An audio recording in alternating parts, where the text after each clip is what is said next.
చిరంజీవి, సాయి ధరమ్ తేజ్ వీళ్ళిద్దరూ ఎంత అంటే అంటే ఇంట్లో కూడా వాళ్ళకి సంబంధించిన ఫొటోస్ ఏమైనా బయటకు వచ్చినప్పుడు అరే ఇంత బాగున్నారు ఏంటి ఒకరి పక్కన ఒకరని చాలా మంది ఫీల్ అవుతుంటారు. అయితే దీనికి సంబంధించి చిరంజీవి ఈ రీసెంట్ టైమ్స్లోనే నేను రాజకీయాలకు అసలు వెళ్ళే ఉద్దేశం నాకు లేదు, నేను సినిమా కళారంగానికి అంకితం ఇద్దాం అనుకుంటున్నాను. అంటే ఈయనకు కూడా సేమ్ క్వశ్చన్, మీరు రాజకీయాలకు వెళ్తారన్నట్టు ఆయన మాత్రం చాలా స్పాంటేనియస్గా అంటే ఎవరు ఊహించినటువంటి ఆన్సర్ చెప్పారంటే ఏంటో చెప్పండి. సో ఖచ్చితంగా సాయి ధరమ్ తేజ్ గారు కూడా ఒక పాలసీ మీద ఉన్నారు.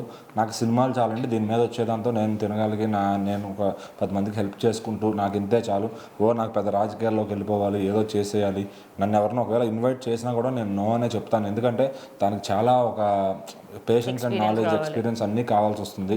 సో దానివల్ల ఇప్పుడు నేను వెళ్ళి ఏదో చించేస్తానంటే జనం నమ్మరు ఖచ్చితంగా. సో సినిమాల్లో మనకు ఆదరణ ఇచ్చారు, కళారంగానికి మనం చేసుకోవడానికి మనం వచ్చాం. సో ఇంత దీనిలో ఏం చేయగలం, దీని నుంచి ఇంకెట్లా డెవలప్ అవ్వగలం అని చూస్తా కానీ సో ఖచ్చితంగా మళ్ళీ రాజకీయాల్లోకి వెళ్ళి ఆ బృదలోకి అయితే నేను వెళ్ళదలుచుకోవట్లేదు. ఆల్రెడీ మా ఇంట్లో ఒక మంచి పార్టీ ఉంది, నా జీవితకాలం సపోర్ట్ దానికే ఇస్తాను తప్ప వేరేగా నేను ఏదో పార్టీలకు వెళ్ళిపోవాలి అట్లా అంత ఆశలు అత్యాశలు నాకు లేవు. సో ఉన్న దాంట్లో నేను తింటాను, నాతోటి ఉండేవాళ్ళు 10 మందిని పోషించుకోగలుగుతాను, అంతవరకే.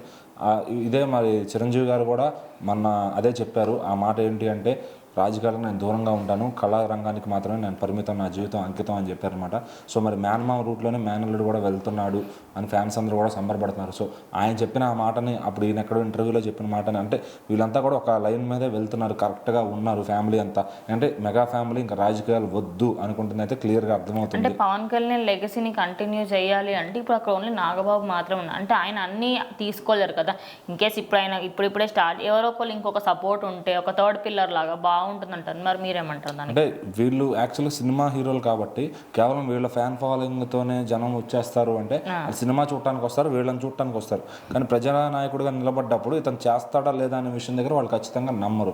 సో ఇప్పుడు ఆయన వీళ్ళని నమ్ముకుని మళ్ళీ వీళ్ళని ఇబ్బంది పెట్టి ఆయన మొహమాటంగా అడగలేక ఆయన కూడా పవన్ కళ్యాణ్ గారు కూడా స్కిప్ చేస్తారు, అంటే అడగాలని మొహమాట పడతారు. సో వీళ్ళకి ఇంట్రెస్ట్ లేనప్పుడు వీళ్ళు అందులో దూరకుండా జస్ట్ క్యాంపెయినింగ్లకి వాటికి వెళ్తుంటే సరిపోతుంది కదా. వీళ్ళ ఆ వరకు సపోర్ట్ ఇస్తే ఏదో ఒక ఊళ్ళో ఎక్కడన్నా ఒక పర్సన్కి హెల్ప్ అవసరం అంటే వాళ్ళ దగ్గరికి వెళ్ళి, ఇప్పుడు ఫర్ సపోజ్ నరేంద్ర మనోహర్ గారు ఉన్నారు, ఆయన కోసం అటు వెళ్ళి తెనాలి సైడ్ వెళ్ళి అక్కడ వీళ్ళు క్యాంపెయిన్ చేసి అతన్ని గెలిపిస్తే వీళ్ళ మొహం చూసి కొంచెం ఇంకొన్ని ఓట్లు పడే ఛాన్స్ ఉంది ఖచ్చితంగా. సో అట్లా ఎవరికి వాళ్ళు వీళ్ళ ఫ్యామిలీ అంతా అలా హెల్ప్ చేస్తే కనుక ఖచ్చితంగా ఒక మైలేజ్ ఉన్నట్టు ఉంటుంది పార్టీకి. అంతే తప్ప వీళ్ళు వచ్చినా కానీ పార్టీలోకి మైలేజ్ వస్తుంది అంటే ఖచ్చితంగా వీళ్ళకైతే అంత డిమాండ్ రాదు ఖచ్చితంగా. మళ్ళీ వీళ్ళు చాలా చూడాలి ఆ రేంజ్కి వెళ్ళాలి అంటే. సో మరి పవన్ కళ్యాణ్ లాంటి వ్యక్తే 10 ఏళ్ళు కష్టపడ్డాడంటే మరి ఇట్లాంటి హీరోలు, యంగ్ హీరోలు ఇంకెంత కష్టపడితే అసలు పార్టీల్లో రానివ్వగలుగుతారో ఆలోచించుకోండి.